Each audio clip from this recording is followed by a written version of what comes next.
আসসালামু আলাইকুম। সবাইকে স্বাগত জানাচ্ছি। আমি নাসরুল হাসান তন্ময়। শুরুতে বিআরবি কেবল সংবাদ শিরোনাম জানিয়ে দিব সর্বশেষ গুরুত্বপূর্ণ আপডেট সংবাদ। শুরুতেই জানিয়ে দিব ছাগলকাণ্ডের সেই মতিউর রহমানের স্ত্রী পুত্র সহ মতিউরের বিদেশে যাত্রায় নিষেধাজ্ঞা। বারবারই ছাগলকাণ্ডে আলোচিত মতিউর রহমান এবার তার স্ত্রী লায়লা কানিজ এবং পুত্র আহমেদ তৌফিকুর রহমান অর্ণবের বিদেশ গমনে নিষেধাজ্ঞা দিয়েছে আদালত। আজ ঢাকা মহানগর দায়রা জজ মোহাম্মদ শামসুল জগলুল হোসেনের আদালত আবেদনের পরিপ্রেক্ষিতে এই আদেশ দেন। এখন মতিউর, তার স্ত্রী এবং তার ছেলে মেয়ে কেউ বিদেশে যেতে পারবেন না। এরপর জানিয়ে দেব বিএনপি আতঙ্কিত নেতারা পদ রক্ষার দৌড়ঝাঁপে। পদ পেতে দৌড়ঝাঁপ শুরু করেছেন তারা। এরপর জানিয়ে দিব খালেদা জিয়ার শারীরিক অবস্থা অপরিবর্তিত। হাসপাতালে চিকিৎসাধীন বিএনপি চেয়ারপারসন বেগম খালেদা জিয়ার শারীরিক অবস্থার উল্লেখযোগ্য কোনো পরিবর্তন হয়নি। তিনি আগের মতোই সিসিইউ করোনারি কেয়ার ইউনিটে ভর্তি রয়েছেন। জানিয়ে দিব স্নাতক এবং সমমান পর্যায়ের উপবৃত্তি বিতরণ কার্যক্রমের উদ্বোধন করলেন প্রধানমন্ত্রী শেখ হাসিনা। মাধ্যমিক থেকে স্নাতক পাস বা সমমনা পর্যায়ের অসচ্ছল মেধাবী শিক্ষার্থীদের মাঝে 2024-25 অর্থ বছরে উপবৃত্তি এবং টিউশন ফি বিতরণ কার্যক্রম উদ্বোধন করেছেন প্রধানমন্ত্রী শেখ হাসিনা। সোমবার 24 জুন সকালে রাজধানীর ওসমানী সিটি মিলনায়তনে শিক্ষা মন্ত্রণালয় আয়োজিত অনুষ্ঠানে এই কার্যক্রমের উদ্বোধন করেন প্রধানমন্ত্রী শেখ হাসিনা। এদিকে আওয়ামী লীগ নেতাকে কোপালো মাদক ব্যবসায়ীরা। কিশোরগঞ্জের ইতনা উপজেলার এক আওয়ামী লীগ নেতাকে কুপিয়ে হাসপাতালে পাঠিয়েছে মাদক ব্যবসায়ীরা। আজ আনুমানিক দুপুর 2টার দিকে উপজেলার মিকা ইউনিয়নের আজমিরিগঞ্জ জনতাগঞ্জ বাজারে এ দুর্ঘটনা ঘটে। আহত আওয়ামী লীগ নেতা ঢাকা পঙ্গু হাসপাতালে রেফার করা হয়েছে।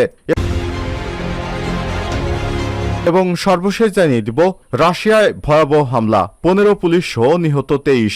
রাশিয়ার দক্ষিণাঞ্চল দাগেস্তানে কয়েকটি জায়গায় ভয়াবহ হামলা চালিয়েছে বন্দুকধারীরা। এতে 15 জনের বেশি পুলিশ কর্মকর্তা, একজন অর্থোডক্স যাজক সহ অন্তত 23 জন নিহত হয়েছে। আহত হয়েছে আরও কয়েকজন। দাগেস্তানের বৃহত্তম শহর মাখাকালা এবং উপকূলীয় শহর দেরেবেন্তে এসব হামলা চালানো হয়েছে বলে জানিয়েছে এএফপি। প্রতিবেদনে বলা হয়েছে রোববার 23 জুন সন্ধ্যায় ওই হামলার ঘটনা ঘটে। অল্প সময়ের ব্যবধানে বন্দুকধারীরা শহরের বিভিন্ন জায়গায় হামলা চালায়। প্রিয় দর্শক, এতক্ষণ শুনছিলেন সংবাদ শিরোনাম, এবারে বিস্তারিত। তবে তার আগে বন্ধুরা, আপনি কোন স্থান থেকে আমাদের সংবাদটি দেখছেন কমেন্ট করে জানিয়ে দিন এই সংবাদ সম্পর্কে আপনার মূল্যবান মতামত। প্রিয় দর্শক, আপনি যদি আমাদের চ্যানেলে নতুন হয়ে থাকেন, ভিডিওটি দেখতে দেখতে চ্যানেলটি সাবস্ক্রাইব করে রাখুন, যাতে করে আমাদের লেটেস্ট আপডেট সংবাদগুলো সবার আগে আপনার কাছে পৌঁছে যায়। এবারে বিস্তারিত। স্ত্রী পুত্র সহ মতিউর রহমানের বিদেশ যাত্রায় নিষেধাজ্ঞা। ছাগলকাণ্ডে আলোচিত মতিউর রহমান, স্ত্রী লায়লা কানিজ এবং পুত্র আহমেদ তৌফিকুর রহমান অর্ণবের বিদেশ গমনে নিষেধাজ্ঞা দিয়েছে আদালত। সোমবার 24 জুন ঢাকা মহানগর দায়রা জজ এর বিচারপতি শামস জগলুল হোসেনের আদালত আবেদনের পরিপ্রেক্ষিতে এ আদেশ দেয়। এদিন দুদকের উপপরিচালক মোহাম্মদ আনোয়ার হোসেন তাদের দেশ ত্যাগের নিষেধাজ্ঞার আবেদন করেন। আবেদনের পরিপ্রেক্ষিতে এ আদেশ দেয় আদালত। আবেদনে বলা হয়েছে ডক্টর মোহাম্মদ মতিউর রহমানের বিরুদ্ধে দুর্নীতির মাধ্যমে দেশে এবং বিদেশে অবৈধ সম্পদ অর্জন সহ হুন্ডি এবং আন্ডার ওভার ইনভয়েসিং এর মাধ্যমে বিদেশে বিপুল পরিমাণ অর্থ পাচারের অভিযোগ অনুসন্ধানের জন্য 3 সদস্যের বিশিষ্ট অনুসন্ধান টিম গঠন করা হয়েছে।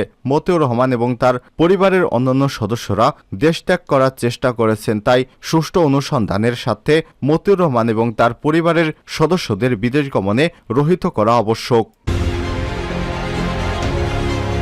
বিএনপির আতঙ্কিত নেতারা পদ রক্ষার দৌড়ঝাঁপে।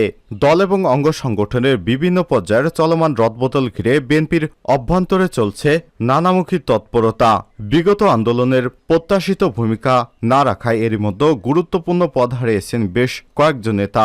সেই ধারাবাহিকতায় স্থায়ী কমিটি সহ বিভিন্ন স্তরে আরও পরিবর্তন আনা হতে পারে। এ নিয়ে আতঙ্কে রয়েছেন বয়োজ্যেষ্ঠ এবং আলোচিত অনেক নেতা। নিজ নিজ পদ এবং দলের সম্মানজনক অবস্থান ধরে রাখতে তাদের অনেকেই নানামুখী তৎপরতা চালাচ্ছেন বলে সংশ্লিষ্ট সূত্র থেকে জানা গেছে। বিভিন্ন পর্যায়ে কথা বলে জানা গেছে দলকে শীঘ্রই নানামুখী করার পরিকল্পনা সামনে রেখে সাংগঠনিক পুনর্গঠন প্রক্রিয়া শুরু করেছেন বিএনপির নেতারা। এর অংশ হিসেবে কেন্দ্রীয় নির্বাহী কমিটিতে বড় রকমের রদবদলের পাশাপাশি ঢাকাসহ 4 মহানগর কমিটি বিলুপ্ত করা হয়েছে। সেই সঙ্গে ভেঙে দেওয়া হয়েছে যুবদলের কেন্দ্রীয় এবং ছাত্রদলের ঢাকা মহানগর 4 কমিটি। সংশ্লিষ্ট সূত্র মতে বিএনপিতে আরও রদবদলের প্রক্রিয়া চলমান রয়েছে। এই প্রক্রিয়ার মাধ্যমে শূন্যপদ পূরণ ছাড়াও টপ টু বটম তথা সর্বোচ্চ নীতি নির্ধারণী ফোরাম স্থায়ী কমিটি থেকে শুরু করে নির্বাহী কমিটির সহ-সম্পাদক পর্যন্ত নানান স্তরের পরিবর্তন আনা হবে। পুনর্গঠনের দ্বিতীয় ধাপে শীঘ্রই 30 থেকে 35 জনকে স্থায়ী কমিটি এবং ভাইস চেয়ারম্যান সহ নানা পদে পদায়ন করা হতে পারে। এরপর তৃতীয় এবং চতুর্থ ধাপে সব মিলে 2 থেকে 250 পরিবর্তন আসতে পারে। আস্থাভাজন নেতাদের গুরুত্বপূর্ণ দায়িত্ব দেওয়ার মাধ্যমে এই পুনর্গঠন প্রক্রিয়া সম্পূর্ণ করতে চায় বিএনপির হাইকমান্ড। সেই প্রক্রিয়ার মাধ্যমে কেন্দ্রীয় এবং অঙ্গ সহযোগী সংগঠনের নতুন কমিটিও গঠন করা হবে। পুনর্গঠনের এই প্রক্রিয়ায় দলীয় এবং সাংগঠনিক কর্মকাণ্ডে নিষ্ক্রিয় কোনো নেতাই রেহাই পাবেন না।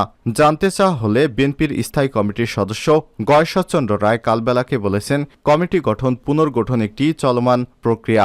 সাংগঠনিক প্রয়োজনেই দলের বিভিন্ন সময় শূন্য পদ পূরণ হয়, ছোটখাটো রদবদল করা হয়, এবারও সেটাই করা হয়েছে। এর মধ্য দিয়ে আগামীতে সংগঠন আরও সুসংহত এবং গতিশীল হবে। খালেদা জিয়ার শারীরিক অবস্থা অপরিবর্তিত। হাসপাতালে চিকিৎসাধীন বিএনপির চেয়ারপারসন বেগম খালেদা জিয়ার শারীরিক অবস্থার উল্লেখযোগ্য কোনো পরিবর্তন হয়নি। তিনি আগের মতোই আছেন। সোমবার 24 জুন বেলা 11টার দিকে খালেদা জিয়ার ব্যক্তিগত চিকিৎসক এবং বিএনপির vice chairman doctor AZM Zahid Hossain এসব তথ্য জানিয়েছেন। তিনি বলেন, রাতে ম্যাডামের অবস্থা যেমন ছিল এখনও তেমনই আছে। তার শারীরিক অবস্থা আগের চেয়ে ভালো কিংবা খারাপ কোনোটি হয়নি, অপরিবর্তিত রয়েছে।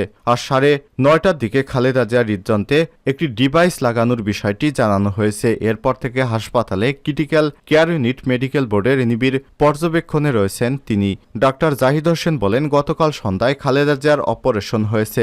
এখন তাকে পর্যবেক্ষণে রেখেছেন চিকিৎসকেরা। 24 ঘন্টা পার হওয়ার পর আগের তার শারীরিক অবস্থা ভালো না খারাপ বলে মন্তব্য করা যাবে। শ্বাসকষ্ট বৃদ্ধিজনিত কারণে হঠাৎ অসুস্থর কারণে গত শুক্রবার 21 জুন গভীর রাত 3:30টার দিকে বিএনপি চেয়ারপারসন খালেদা জিয়াকে অ্যাম্বুলেন্সে করে এভারকেয়ার ইউনিট হাসপাতালের সিসিইউ ইউনিটে চিকিৎসকের নিবিড় পর্যবেক্ষণে চিকিৎসাধীন অবস্থায় রয়েছেন তিনি। 79 বছর বয়সী খালেদা জিয়া বিভিন্ন রোগে আক্রান্ত।